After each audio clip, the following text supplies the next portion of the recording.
A personal call from Sylvester Stallone to the President of the United States wasn't about landing a movie role. It wasn't a publicity stunt to promote a film.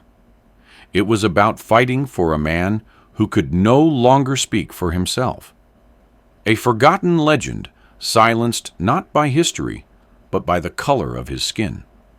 It sounded crazy, unreal even, but it was true. What would unfold next might surprise you. Don't forget to subscribe and leave your thoughts in the comments below. Inside his study, Sylvester Stallone sat alone, deep in thought. In his hand was a worn paperback copy of The Rise and Fall of Jack Johnson. The book lay open to a chapter detailing the infamous 1913 trial. His eyes, fixed on the page, seemed to hear echoes of injustice rumbling through time. Without another word, he reached for the phone and placed a call, not to an agent, not to a studio, but straight to the White House. The phone rang.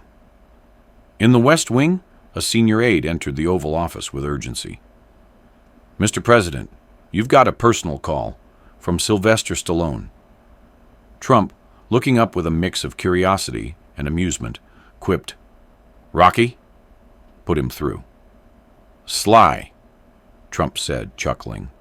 "When I saw your name, I thought maybe Hollywood was getting ready to launch a presidential campaign." "I wish it were that," Stallone replied, his voice steady. "But no, Mr. President, I'm calling about a man named Jack Johnson, a true legend, and a conviction this country never made right." "I'm listening," Trump said, the tone in his voice shifting. "I've done the research," Stallone continued. "He wasn't convicted because he broke the law. He was convicted because he was a black man who refused to bow. A champion taken down by his own country simply for loving the wrong woman.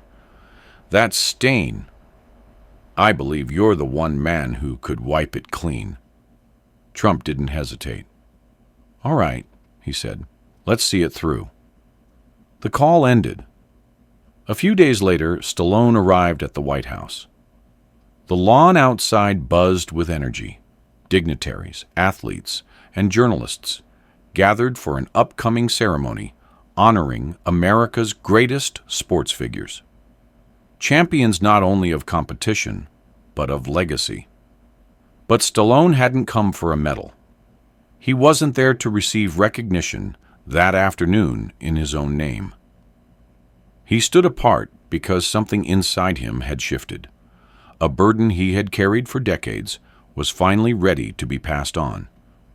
As he moved through the crowd, the air seemed to change. People turned. Some whispered. Secret Service agents tracked his movement. One approached with calm authority. "Mr. Stallone, do you have a seat assignment?" the agent asked. Stallone stopped, locked eyes with him, and said quietly but firmly, "I need to speak with the president. I have something he needs to see." The agent paused. There was something in Stallone's voice, measured, steady, and weighted with meaning.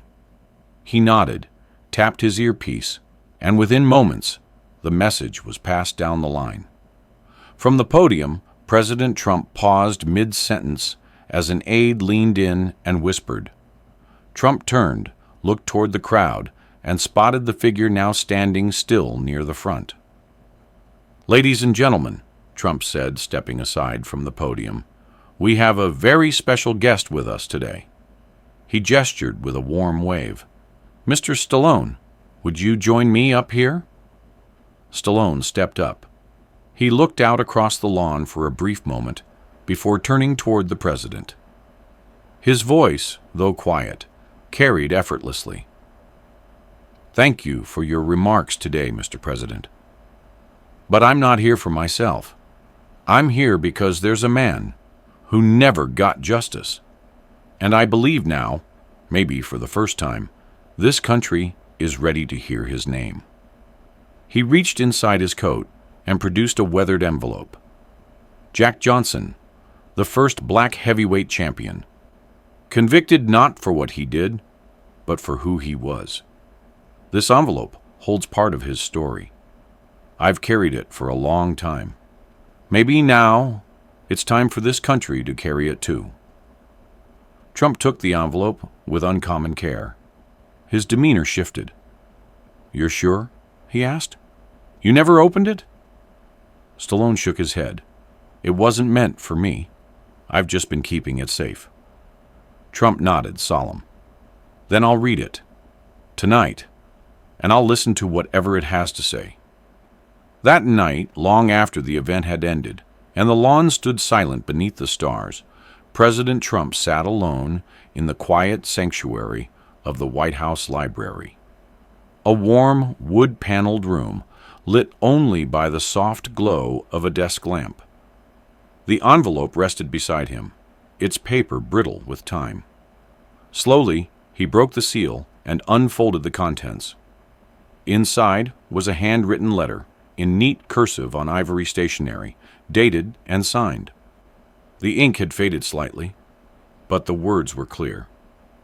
To the leader of this nation, if this letter has found its way to you, then someone still believes in justice delayed. My name is Marcus Ellington. I am the great-nephew of Jack Johnson. I was born in a country that never cleared his name, but I have lived long enough to believe that one day someone would. Trump read on in silence. Marcus spoke of his uncle's strength, his poetry, and his pain, of the constant surveillance, the public scorn, and the legal system weaponized against a proud, defiant man.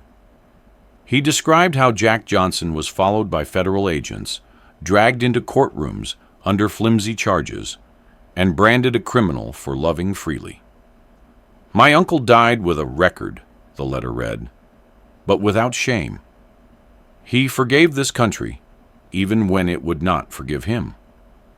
Attached was a copy of the 1913 conviction, its language cold and clinical, its injustice plain to modern eyes.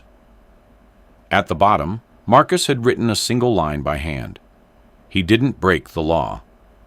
The law broke him. Trump sat back, the letter resting on his knees. He didn't speak, didn't reach for a phone. He simply let the silence do its work. Outside the window, the flag shifted gently in the warm breeze. His eyes lifted to it, and he made a decision. Tomorrow, he would make the call. The next morning, the White House stirred earlier than usual. In the West Wing, lights flickered on before sunrise. Staff moved briskly, coffee in hand, responding to messages marked urgent. President Trump had summoned his legal advisors, a military historian, and the acting attorney general to the Roosevelt Room. On the long oak table lay the envelope, now open, with the letter from Marcus Ellington, carefully unfolded beside a stack of documents. Arrest records, court transcripts from 1913, and a photocopy of Johnson's prison intake file. Trump entered the room with a firm expression, sat at the head of the table, and began without ceremony. "I want to know if there's legal ground for a posthumous pardon," he said. "More importantly, I want to know if there's moral ground." One of the legal advisors, a woman in her early 50s, who'd seen many presidential pardons processed over her years in Washington, glanced at the file. "Mr. President, Jack Johnson's case has long been recognized as a racially motivated prosecution. There's no question it was unjust." The military historian leaned forward. He was convicted under the Mann Act, which was passed to stop forced prostitution. But they used it to target him for dating white women. The woman in question even refused to testify, but they pushed through a conviction anyway. Trump nodded, tapping his fingers slowly on the table. How long was he in prison? "A year," someone answered. "He fled the country for 7 years before turning himself in. He served his time in Leavenworth, Did he ever ask for a pardon? No, sir. He died in 1946, before the civil rights movement even had traction. But Marcus Ellington has written letters to every president since Reagan. None responded. Trump sat back, staring at the ceiling for a moment. And now, I've got the letter in my hands. There was silence. He folded the papers and looked at the advisors. Start the paperwork. If this is going to happen, I want it done right. Later that afternoon, the president made a private call to Stallone, who had returned to California. Sly, Trump said, voice lower than usual. I read it. Every word. That letter, he was right. We owe this man something we can't repay, but we can try. Stallone didn't speak for a long moment. When he did, his voice had a crack in it. Thank you for saying that. I was starting to think no one ever would. Trump continued, We're going to make this official. I want you to be here when we do. Stallone agreed, quietly but firmly. A week later, a formal announcement was prepared. The White House press office drafted a short statement. The President of the United States is considering a posthumous pardon for Jack Johnson, the first African-American heavyweight boxing champion, whose 1913 conviction under the Mann Act has been widely criticized as racially motivated and unjust. But Trump wasn't content with just issuing a press release. He wanted it to matter. He wanted the moment to feel like something was being set right, not just pushed through. He requested a full ceremony in the Rose Garden. In the days leading up to the event, the guest list was carefully chosen. Alongside Stallone, Trump invited Marcus Ellington, now in his 80s, who had written the letter. He also reached out to several current and former African-American boxers, including Lennox Lewis and Deontay Wilder, both of whom had spoken publicly about Johnson's importance. Several senators and civil rights historians were also quietly invited. The mood in the White House the day of the ceremony was solemn but energized. The media, now alerted to the event, lined the perimeter of the South Lawn, unsure of what to expect. Behind the scenes, Stallone stood with Marcus, helping him adjust his tie as aides prepared to escort them forward. I can't believe this is happening, Marcus whispered, voice trembling. I've written that letter 100 times in my head. Never thought I'd see the day someone actually read it. Stallone smiled faintly, squeezing his shoulder. You're not the only one who waited. As guests took their seats, the president emerged from the colonnade, walking slowly to the podium. The sun had broken through the clouds, casting the garden in bright light. He began with a few brief remarks about the history of boxing, about America's complicated legacy, and about the weight of injustice when left unresolved. Then he paused and looked toward Stallone and Marcus. Over a century ago, Trump said, a man was tried, convicted, and imprisoned not for a crime, but for who he was. Jack Johnson was a world champion, a trailblazer, and an American who loved his country, even when it did not love him back. He reached into his coat pocket and pulled out the folded letter. This letter, written by Mr. Marcus Ellington, changed my perspective. It reminded me that justice delayed is not always justice denied, if we are willing to act. Trump turned to Marcus. Today, I'm honored to correct a wrong that should have been righted long ago. He held up a signed document, stamped with the presidential seal. By the power vested in me by the Constitution of the United States, I hereby grant a full posthumous pardon to Jack Johnson. The crowd erupted into applause. Stallone exhaled deeply. Marcus closed his eyes. Trump stepped down from the podium and walked to Marcus, handing him the framed pardon certificate. "This is for your family," he said. For every year, they waited. Marcus took it with shaking hands. "I thought he'd be forgotten," he whispered.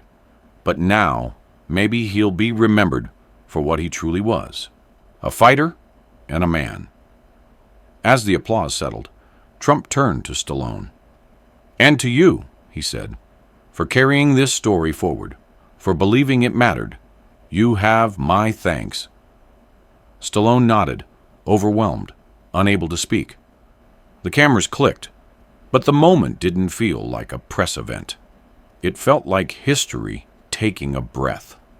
That night, as the footage aired on evening news programs across the country, viewers from California to New York watched an 80-year-old man hold a certificate for his uncle, a man whose name had been erased, finally written into the nation's record, not as a convict, but as a pioneer.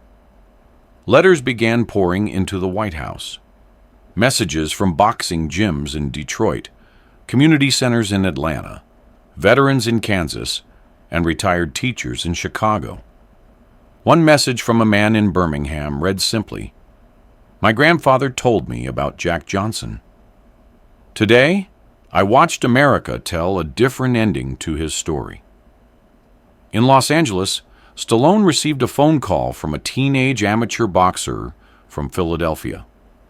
The boy's voice was nervous, but determined. "Mr. Stallone, I just wanted to say, thanks for doing what you did. I'm black, and I box, and I didn't know who Jack Johnson was, but now I do, and I'm proud." Stallone sat on the edge of his kitchen stool, gripping the phone. "That means more than you know, kid," he said. "Keep fighting, and never forget whose shoulders you're standing on." A week later, Stallone visited Johnson's gravesite in Grange Cemetery, Illinois.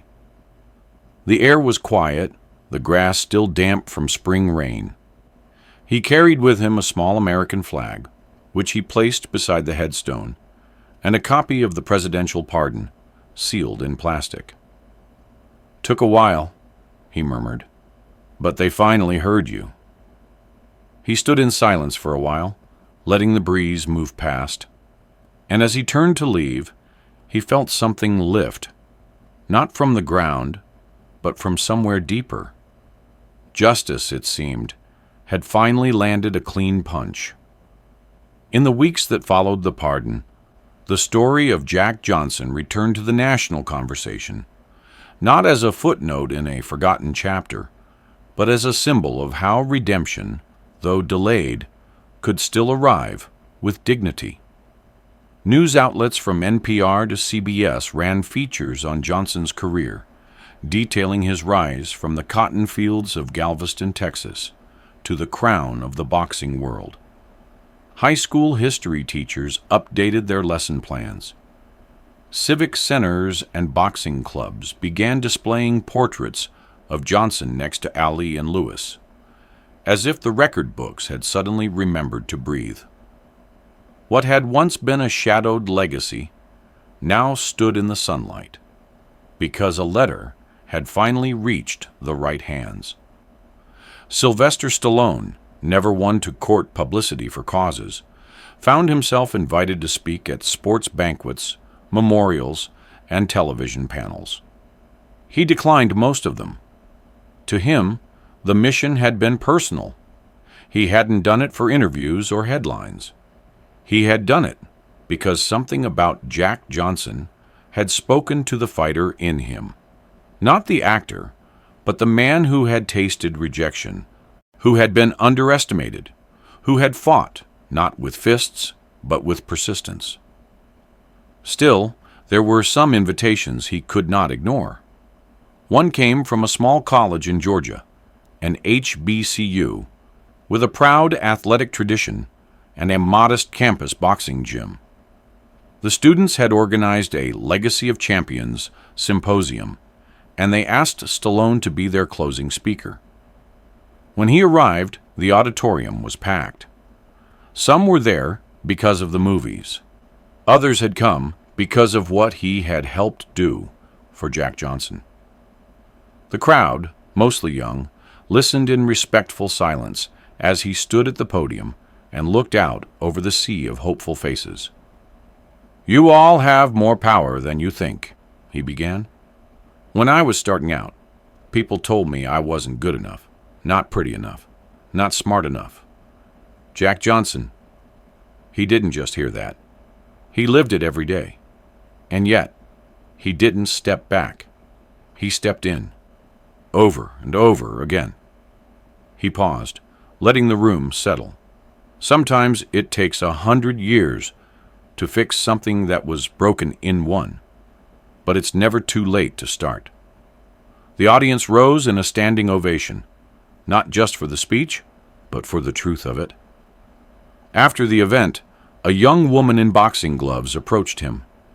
She was no older than 20, her knuckles raw from training. "Mr. Stallone," she said, almost breathless, "I just wanted to say, because of Jack Johnson, and because of you, I believe I can do this. I believe I belong in the ring." He smiled and handed her a towel from his gym bag. "Then fight like you've already won." That's what Jack did. Back in Washington, President Trump took a quieter approach. He didn't mention the pardon often, but when he did, it was with unexpected reverence. At a veterans' charity dinner at the National Museum of African American History and Culture, he was asked in an off-script moment what he considered one of the most meaningful acts of his presidency. He answered plainly, pardoning Jack Johnson, because that wasn't about politics. That was about a promise, one made 100 years ago, finally kept. The room fell respectfully still. Even critics who disagreed with his policies found themselves nodding. Some wounds, after all, reached beyond debate. Months passed, and the story continued to ripple outward. A high school in Chicago added a scholarship in Jack Johnson's name. A mural of him went up in Newark. A documentary was announced, funded by a group of athletes who said Stallone had inspired them to pick up the torch. Marcus Ellington, Jack's great-nephew, was honored at the NAACP annual gala, where he delivered a brief but unforgettable speech. "I carried my uncle's name like a shadow for 80 years, he said. "And now I carry it like a flag." Stallone and Marcus kept in touch. They would speak by phone once a week, usually on Sunday evenings. They didn't talk about politics or the media. They talked about memory, about stories that needed to be kept alive. One evening, Marcus called with a quiet urgency in his voice. "I have something to give you," he said. "Something my uncle wrote by hand before his last fight. It's not long, just a note he folded into his gloves." A few days later, Stallone received a small envelope in the mail. The paper inside was thin and yellowing, the ink faded but legible. It read, in a strong, looping script, "I've always known who I was. They don't have to agree. I'll prove it in the ring, every time." Stallone framed the note and hung it in his home gym, beside a signed photo of Muhammad Ali and a pair of his old movie gloves. He'd trained under that quote for weeks afterward, letting its simplicity guide him through the aches and the silence. Not long after, he was invited back to the White House, not for an event, but for a quiet conversation. Over black coffee and no press, Trump thanked him again. "You know," he said, "that letter you gave me, Marcus's letter, it reminded me what leadership's supposed to be. It's not about winning. It's about remembering who we serve." Stallone nodded slowly. "Sometimes all it takes is listening to a voice we never heard before, or one we finally decided to hear." As they finished their coffee, the president shared a small surprise. "We're renaming a corner of the National Museum of Boxing in Jack's honor, and I was hoping you'd come to the dedication. It's in Galveston, where he was born." Stallone agreed without hesitation. A few weeks later, he stood at the entrance of the newly dedicated Jack Johnson wing of the museum, where a bronze sculpture of Johnson stood mid-punch, muscles coiled, gaze fierce but proud. Children filed through the hall, pointing, asking questions, some mimicking the stance. A small plaque below the statue bore a simple inscription: convicted, imprisoned, redeemed.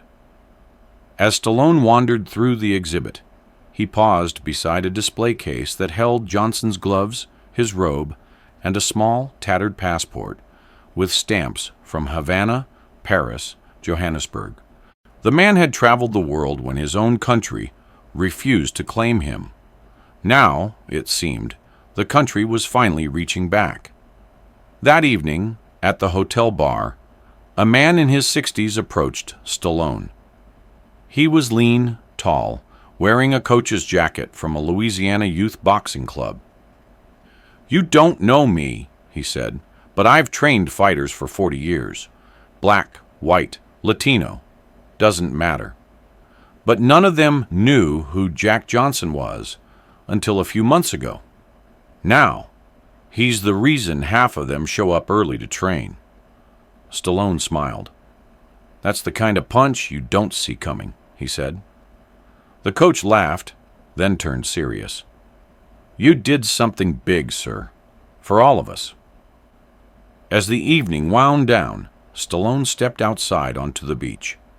The Texas coastline stretched out in silence. He took off his shoes, letting the sand press into his soles. Somewhere offshore, waves crashed against each other, pulling and pushing like fighters in the ring. He looked up at the sky, now dark and sprawling, and whispered almost to himself, "We did it, Jack." Justice, once slow and silent, had spoken with clarity. And though it had taken more than a century, the words had finally landed, clean, true, and undeniable.